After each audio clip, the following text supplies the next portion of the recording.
4 जानेवारी 2026चा तो दिवस होता. साधारणतः रात्रीचे 8 वाजलेले असतील. समर्थ नावाचा तरुण MIDCमधील ड्युटी संपवून घरी आलेला होता. त्याला घरी येत येत 9 वाजलेले होते. त्यावेळेला त्याने दरवाजा उघडा बघितल्यानंतर दरवाजा पुढे ढकलला. त्याला वाटले की त्याची पत्नी दरवाजा उघडा ठेवून कुठे गेली.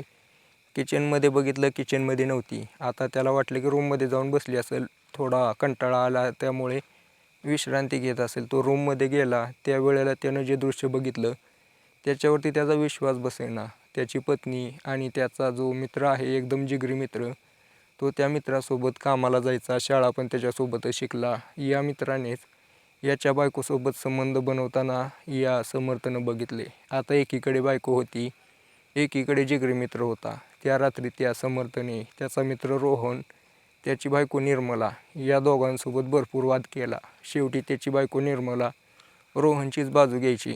तिला पतीपेक्षा त्याचा प्रियकर आवडत होता. आता समर्थला पूर्ण गोष्ट लक्षात आली होती.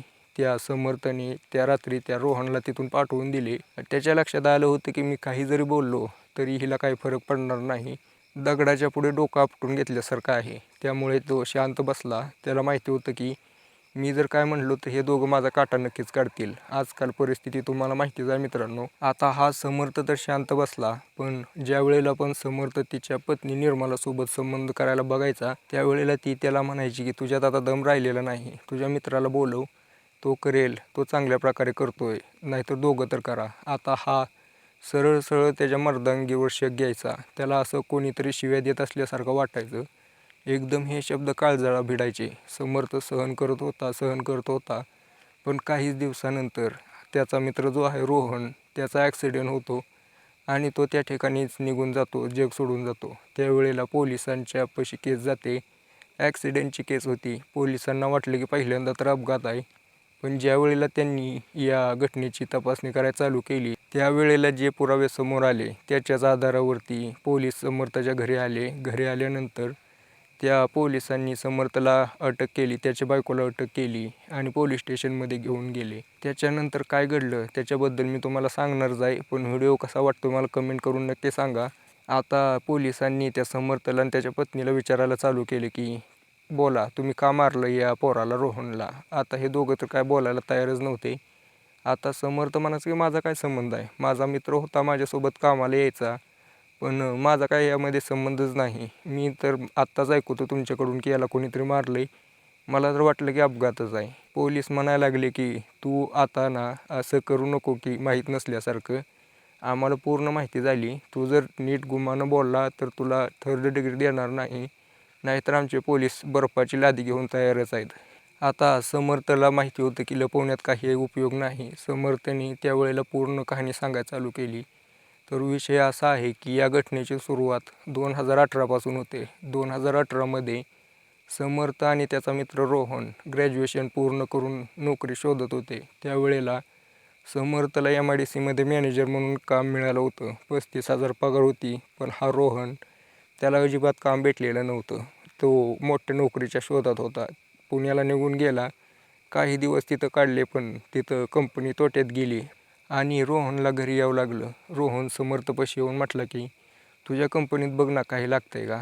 हा समर्थ त्याला म्हणायचं की तू तिकडे गेला होता चांगल्या पैशाच्या हिशोबाने, मी तर राहिलो घरापाशी कंपनी होती, येऊन जाऊन केलं, मी पैसा पण वाचवला, आता माझं लग्न पण होणार आहे. रोहन म्हणाला की म्हणून तर म्हणतो ना की तुझ्या कंपनीत तू मॅनेजर आहे, बघ होत असेल तर. आता या रोहनला समर्थचं लग्न होणार आहे म्हटल्यानंतर खूप वाईट वाटलं, कारण हा पण त्याच्यासोबत शिकलेला. याचंही वय आता 28-29 झालं होतं, पण अजिबात लग्न झालेलं नव्हतं. यालाही वाटायचं की लग्न व्हावं.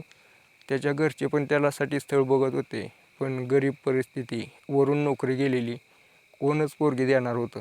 आता हा रोहन समर्थला विनवणी करत होता, बघ बाबा भावा, बघ माझे काम कुठं तर कर लावून दे.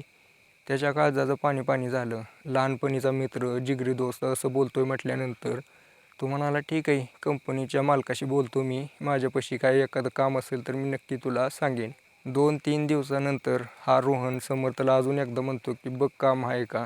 तर तो समर्थ एकदा मालकाला विचारतो. मालक म्हणतो आहे काम, हेल्पर म्हणून. सुरुवातीला 15,000 पगार भेटेल, पण पुढे चालून वाढत जाईल.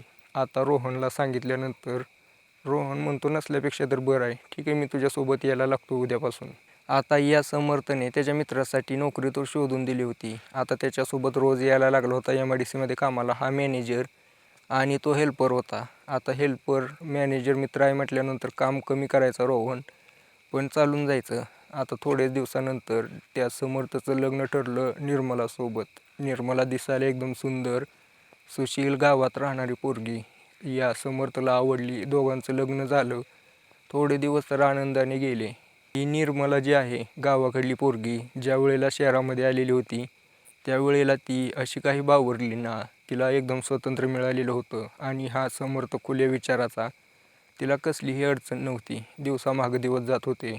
समर्थ मॅनेजर असल्यामुळे त्याच्या मागं लई टेन्शन, त्यामुळे त्याचं आरोग्य खराब होत चाललं होतं. बॉडी फुगली होती आणि त्याचं वैवाहिक जीवन ते पण खराब होत चाललं होतं.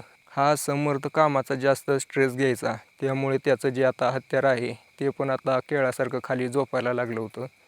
त्यामुळे त्याची जी पत्नी निर्मला, जी गावातून शहरामध्ये आलेली आणि तिला मोकळीक मिळाल्यामुळं बिघडलेली, या निर्मलाच्या सगळ्या मैत्रिणी एक्स्ट्रा मॅरिटल अफेअर करायच्या.